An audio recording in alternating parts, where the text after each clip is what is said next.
नारायण कोले महाराजांनी माझ्यासमोर अप्पासाहेब उगले यांना दोन्ही संपर्क साधला। ऐन वेळच्या निमंत्रणाला मान देऊन त्यांनी गोंधळलेले शेतकरी आणि गोंधळलेल्या शासनाला जागृत करण्याचा प्रयत्न केला।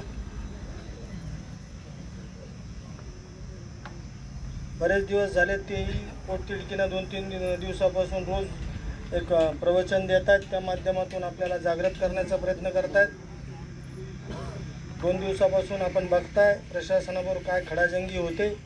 आजही तशाच पद्धतीने मी बोललो, पण कसं असतं माहिती आहे का, तुम्ही काहीतरी केलं तर येणारे बरोबर येणारे साथ देत असतात। अशा पद्धतीने संख्या वाढत गेली तर लवकरात लवकर निर्णय लागेल, कारण की आता आपल्या मागे बी कामधंदेत शेती पाणी आहे। झाडाखाली बसलो, वीज पडली, तार तुटली, किती दिवस बसणार आहे? त्याच्यामुळे मला वाटतं सगळ्यांनी येण्याचं करायचं आहे।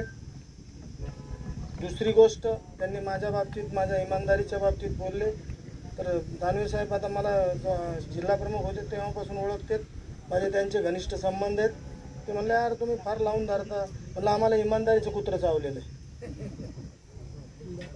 आणि बरेच लोक माझ्या बाबतीत टीकाटिप्पणी करतात, काही व्हॉट्सअपवर काही मार्गदर्शन करतात, पण मी त्यांना एकच सांगू शकतो कि मैं इतना मतलबी नहीं कि जो मेरे साथ है उनको मझधार में छोड़ दूँ।